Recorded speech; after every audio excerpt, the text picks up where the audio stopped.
"Ma'am," the twins whispered, "we know what's wrong. We can fix it." Kimberly Caldwell looked down, ready to snap. Her company was collapsing.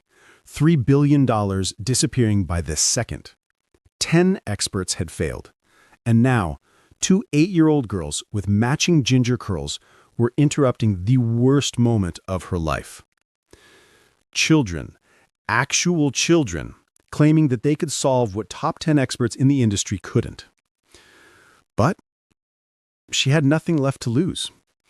When a female CEO gave 2 little girls 15 minutes to save her empire, she never imagined what would happen next. When a janitor walked in and saw his daughter surrounded by executives, he never imagined his buried past would be exposed. And when those twins reached for that keyboard, they never imagined that one brave moment would heal a father drowning in guilt and melt a woman who'd forgotten how to feel. Before we continue, tell us, where in the world are you tuning in from? We love seeing how far our stories travel.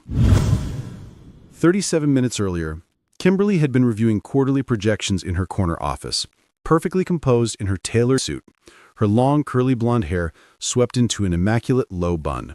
Everything in her world was controlled, measured, predictable. Then, her CTO burst through the door, his face the color of an old newspaper. "We've been hacked. It's catastrophic." The operations center was chaos incarnate. Screens flashed angry red. 10 specialists hunched over keyboards, their fingers flying, sweat beading on foreheads despite the Arctic air conditioning. The virus, elegant, sophisticated, impossible, was draining client assets at a rate that made Kimberly's stomach lurch. "Status," she barked. "We can't isolate it," her lead engineer said, voice cracking. "It's rewriting itself. Every countermeasure we deploy, it adapts. We've never seen anything like this." Kimberly watched the numbers climb. $3 billion. $3 billion evaporating while the best minds in cybersecurity scrambled uselessly. "Find it," she barked. "Shut it down. Do something." But nothing worked. The virus moved like smoke, always 3 steps ahead, mocking their expertise. Everything she'd sacrificed, every relationship she'd ended, every friendship she'd let die, every night she'd chosen her office over a life. It was all crumbling in real time, and she was powerless to stop it. Martin Ashford wasn't supposed to be at Caldwell Technologies that Tuesday morning. He worked the night shift, 10 p.m. to 6 a.m., mopping floors in the quiet building while the rest of the world slept. But his colleague had called in sick, desperate, and Martin had said yes to covering the afternoon shift. The twins had been thrilling about it all morning. "Daddy, we can finally see where you work," Emma had said, bouncing on her toes. "Please, please, please," Ella had added, her ginger curls bobbing with excitement. It was their school break, and they'd been asking for weeks. Martin had run out of reasons to say no.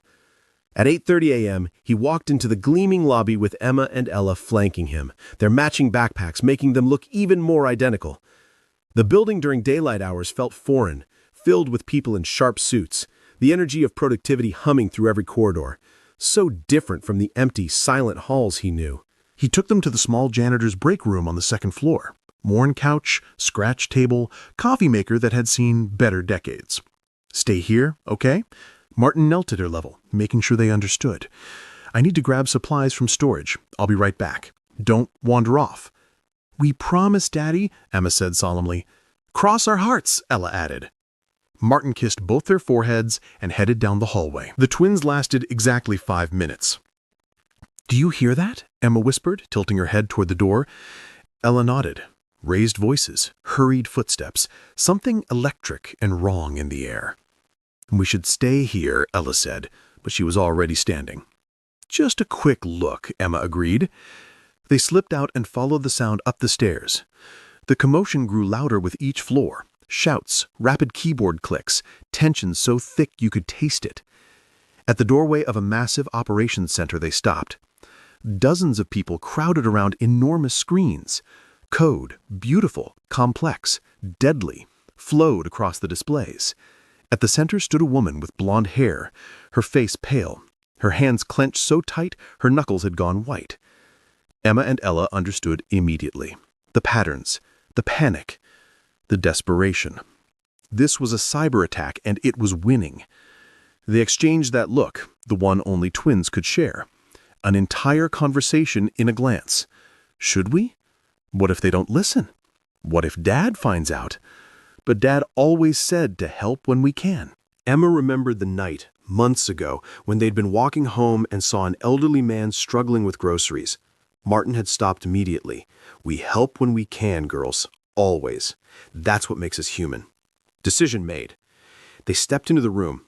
Ella reached up and tugged the blonde woman's sleeve. Kimberly looked down, startled.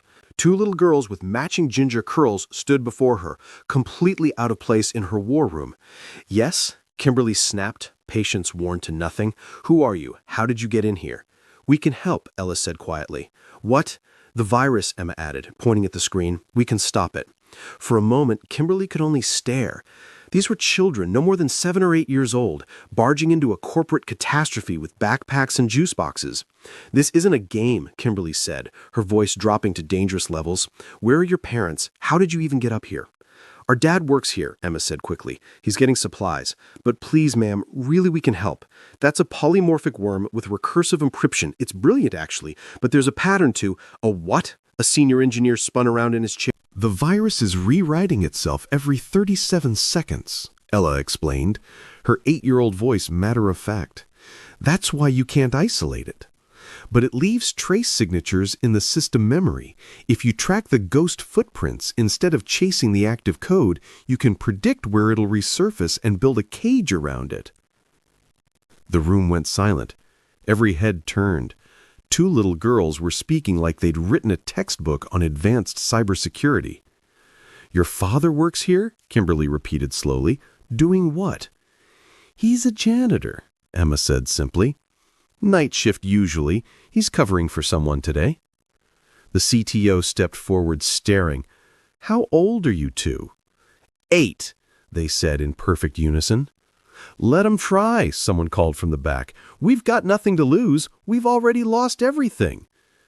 Kimberly's instinct screamed to refuse. It was absurd, impossible. But she looked at the screens showing her company bleeding out, at her team of experts who'd exhausted every option, and made a split-second decision that would change her life. Fine. Give them a terminal. Emma and Ella moved like they'd been born to this. Their fingers danced across the keyboard in perfect synchronization, one typing, one monitoring, speaking in half sentences that completed each other's thoughts. The room held its collective breath. Code flowed across the screen. The twins worked with an efficiency that bordered on supernatural, their young faces illuminated by the blue glow, their concentration absolute. Kimberly watched, transfixed. Who were these children? 10 minutes passed. The hemorrhaging slowed. 12 minutes. The virus faltered. 15 minutes. It stopped. $3 billion sat frozen but recoverable. The attack neutralized. The impossible solved. The operations center erupted. Shocked exclamations, disbelief, engineers crowding around the terminal, examining the elegant solution the twins had coded. How did you— Emma! Ella!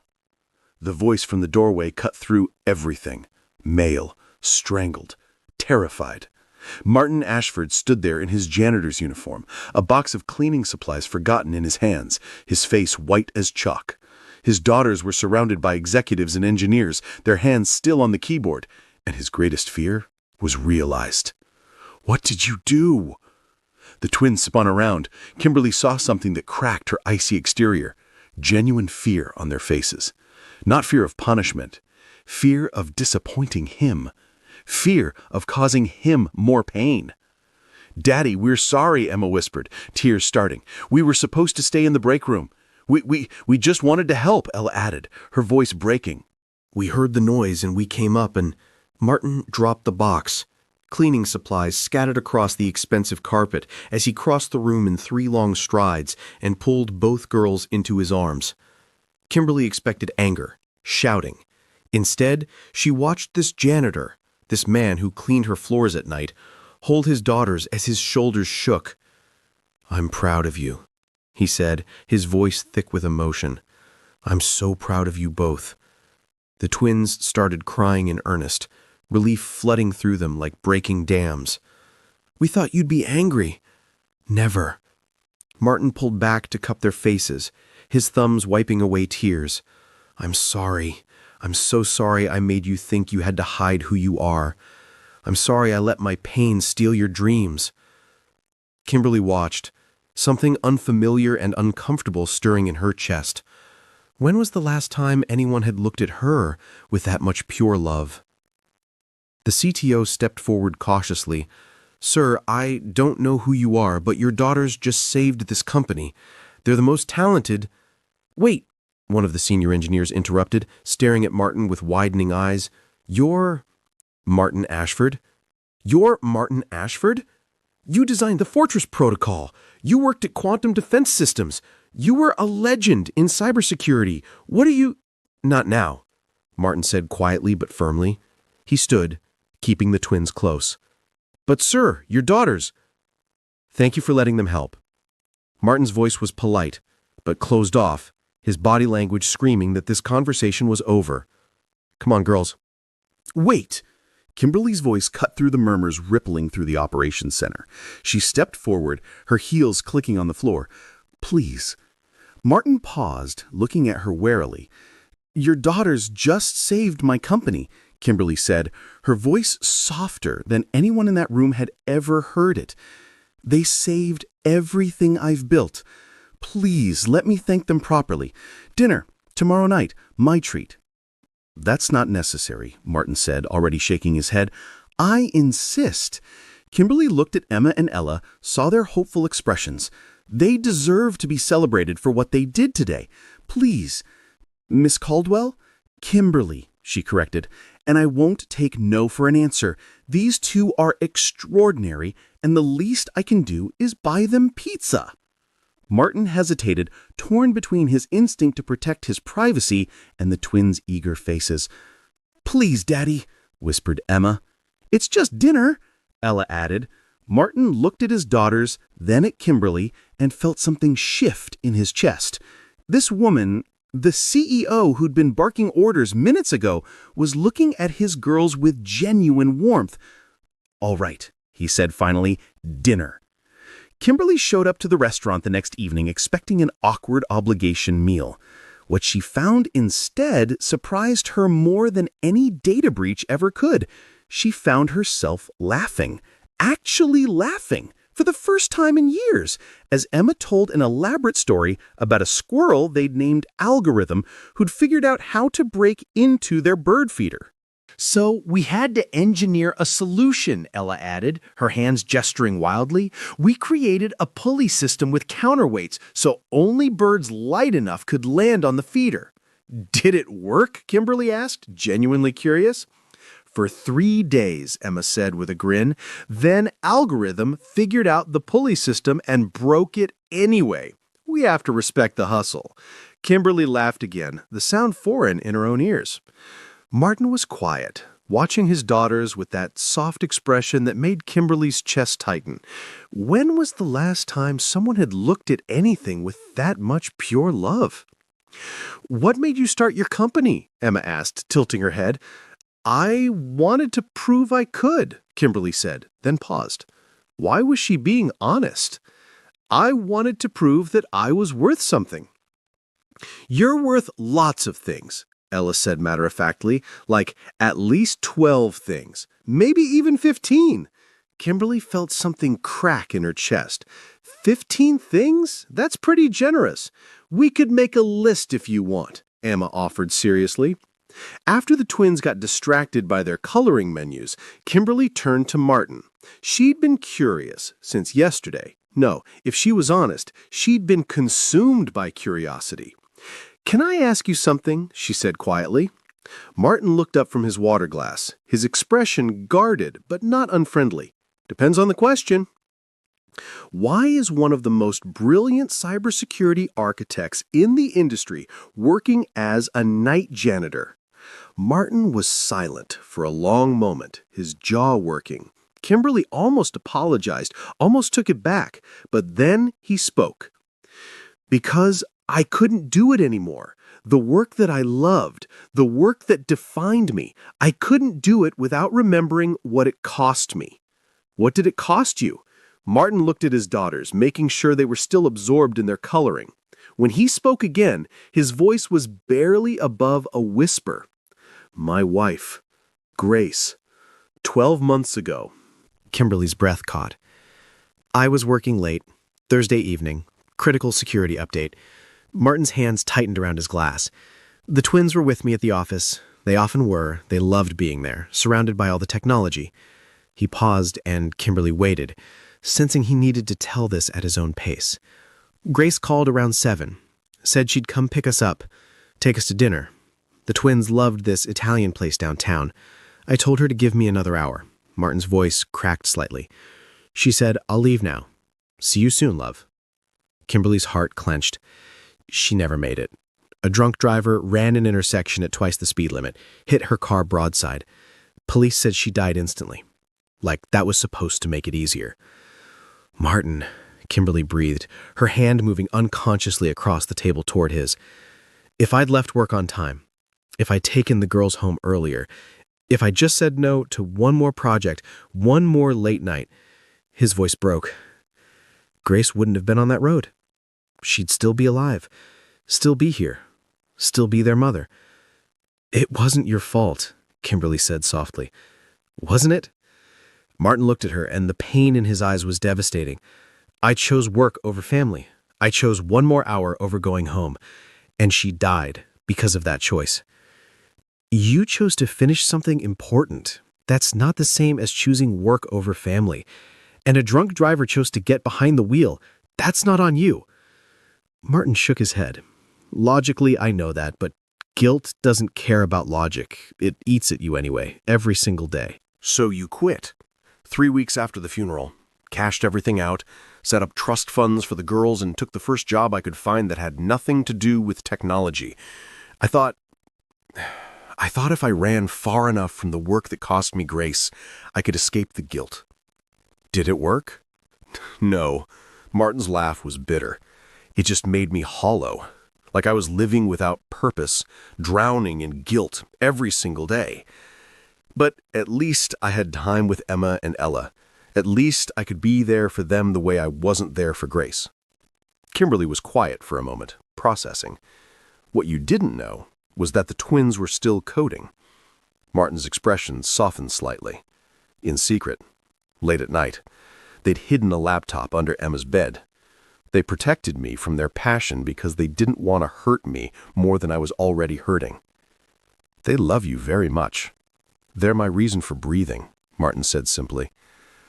They're why I get up every morning, even when the guilt tells me I don't deserve to. Kimberly looked at this man, this brilliant, broken, devoted man, and felt something shift in her chest. Something dangerous and unfamiliar and absolutely terrifying. You know what I think? She said quietly. What? I think she'd want you to live. Really live, not just exist. To let Emma and Ella be who they're meant to be. To stop punishing yourself for being human. Martin stared at her, his eyes suddenly bright. I think she'd want you to honor her memory by embracing life, not running from it. I don't know if I can, Martin whispered. I think you're braver than you realize. Kimberly's hand finally covered his across the table. They sat like that for a moment, connected across the table, two broken people beginning to see possibility in each other. Emma looked up from her coloring. Daddy's smiling again. Ella nodded sagely. Miss Kimberly makes him smile. Martin and Kimberly pulled their hands back, both suddenly self-conscious. But they were smiling. That dinner changed everything. More dinners followed, weekend outings that Kimberly found herself looking forward to with an eagerness that felt almost teenage. The twins dragged her to museums, where they asked impossible questions about ancient civilizations and whether the Egyptians had understood basic coding principles. Martin cooked dinner at their modest apartment one evening, and Kimberly discovered he was better than any restaurant chef. Watching him move around the small kitchen, explaining techniques to the twins as they helped, she felt envious of something she'd never experienced. This warmth, this belonging, this family. "You're staring," Martin said, not looking up from the vegetables he was chopping. "I'm observing," Kimberly corrected, but she smiled. She started showing up at the twins' school events, something she'd never imagined herself doing. Watched Emma's science presentation on quantum computing with pride swelling in her chest. Cheered too loudly when Ella won the spelling bee. One evening, sitting on their apartment's small balcony while the twins did homework inside, Kimberly made an offer. "I'd like you to come work for me," she said. "Head of cybersecurity at Caldwell Technologies." Martin's eyes widened. "Kimberly, we need someone brilliant, someone who understands how systems can be vulnerable, someone who knows what it's like to lose everything and wants to protect others from that pain. I don't know if I can. I'm not asking you to decide now. I'm asking you to think about it." She paused. "And I'd like to sponsor a special program for gifted young coders. Emma and Ella would be perfect for it." Martin looked at her for a long moment, something shifting behind his eyes. "Why are you doing this?" "Because watching you hold your daughters in that operations center was the first time in 10 years I felt something real." Kimberly's voice was quiet. "Because you reminded me that there are things more important than profit margins. Because I think..." She trailed off, uncertain. "Because you think..." "What?" "Because I think you're brave, and I'd like to learn how to be brave too." The transformation happened slowly, like ice melting in spring, gradual, inevitable, beautiful. Kimberly started leaving work at reasonable hours. Her assistant nearly fainted the first time she said, "That can wait until tomorrow." She attended the twins' school play, sitting next to Martin in the uncomfortable auditorium chairs, her heart swelling as Emma and Ella performed a comedic skit they'd written about two robots learning to feel emotions. Martin took a consulting project with Caldwell Technologies, just one, small and manageable. His hands shook the first time he touched a keyboard for work, but Kimberly was patient. She never pushed, just sat nearby, answering questions when he asked, giving him space when he needed it. The twins flourished, their genius recognized and nurtured. No more hiding.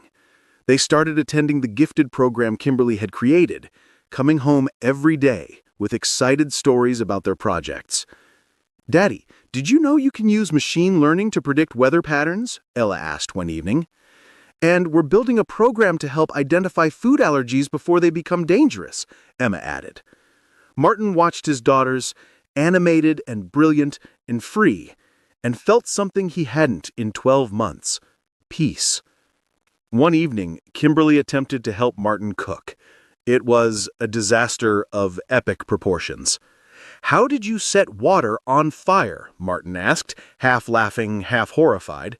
"I have no idea." Kimberly stared at the smoking pot. "I just followed your instructions. I said simmer, not summon the flames of destruction." Emma and Ella dissolved into giggles, watching from the doorway as their father and Kimberly scrambled to contain the kitchen catastrophe. Later, after they'd ordered pizza and were sitting on the living room floor, surrounded by the twins' artwork, Martin's hand brushed Kimberly's. Neither pulled away. "Thank you," he said quietly. "For what?" "For seeing us. For seeing me." Kimberly's throat tightened. "Thank you for teaching me how to live." Emma and Ella exchanged knowing glances from across the room. Their father was smiling again, really smiling, and this woman with blonde hair was looking at him like he hung the moon. It wasn't traumatic, wasn't a lightning bolt or a grand gesture, just two people who'd been broken in different ways, slowly healing each other with patience and presence and the courage to try again. One evening, Martin showed Kimberly his first office at Quantum Defense Systems through old photos on his phone. That was before everything changed. "Nothing changed for the worse," Kimberly said softly. "It transformed. You transformed. And maybe that's not the tragedy you think it is." Martin looked at her, this woman who'd been ice and ambition, and now warmth and laughter and home. I think I'm falling in love with you. Kimberly's breath caught. I think I fell weeks ago and was too scared to say it. Their first kiss tasted like hope and second chances and the promise of better tomorrows. 2 years after the data breach, Martin brought Kimberly back to the operations center. Emma and Ella were hiding nearby, practically vibrating with excitement over their role in the plan. The room looked different now, less sterile, more lived in. Martin's team, his team now since he'd accepted the position as head of cybersecurity, had personalized their spaces, photos, plants, life. This is where everything changed, Martin said, holding Kimberly's hand. Where 2 8-year-old girls showed me that running from my past wasn't honoring Grace's memory. Living was. Kimberly felt tears building. Martin. This is where I watched the coldest person I'd ever met reveal the warmest heart I'd ever known. He smiled, soft and certain. This is where my life began again. He knelt, pulling out a small velvet box. Kimberly's hand flew to her mouth. Kimberly Caldwell, you taught me that broken things can become beautiful. That endings can be beginnings. That love doesn't have to be perfect to be real. His voice shook slightly. Will you marry me? Yes! Emma and Ella burst from their hiding spot, unable to contain themselves any longer. Say yes! Say yes! Say yes! Kimberly was laughing and crying at the same time. Yes, yes, 1,000 times yes. Martin slipped the ring on her finger as the twins crashed into both of them, a tangle of arms and tears and joy. The 4 of them stood there in the operations center, where it all began, holding each other. A family built from broken pieces and brave choices. 6 months later, Kimberly stood in her office, the same office where her CTO burst in with news of catastrophic failure, and looked at the photo on her desk. All 4 of them at the beach, windswept and genuinely happy. Martin with his arms around Kimberly, Emma and Ella building an elaborate sandcastle with structural engineering principles. Her company had recovered, thrived even, but that wasn't what made her smile every morning. What made her smile was the sound of Martin's key in their front door at the end of the day, the twins' excited voices explaining their latest coding project, the family dinners where everyone helped cook and nobody set anything on fire anymore, the way Martin looked at her like she was his whole world, the way the twins called her Kimberly, but the word sounded like family. Martin had stopped running from his pain and started living with it. Grace's memory wasn't a wound anymore. It was a foundation, something beautiful they'd built their new life upon. Emma and Ella were thriving in the gifted program, already being courted by universities despite being only 10. But more importantly, they were happy, whole, free to be brilliant without hiding. And Kimberly, the woman who'd built an empire on ice, had learned that the warmest thing in the world wasn't profit margins or quarterly reports. It was coming home to 3 people who loved her not for what she'd accomplished, but for who she was. Sometimes, salvation comes from the most unexpected places, from janitors who were once legends, from children who see possibilities where adults see impossibilities, from hearts brave enough to risk feeling again. In the end, it wasn't the data breach that changed everything. It was 2 8-year-old girls who saw someone drowning and refused to look away, who reminded a broken man that life was still worth living, who showed a cold-hearted CEO that the best algorithms couldn't calculate the value of love. Martin had never imagined that covering a colleague's shift would lead to the best decision of his life. Kimberly never knew that her company's greatest catastrophe would introduce her to her greatest love. Emma and Ella never planned to save anyone that day. They just wanted to help.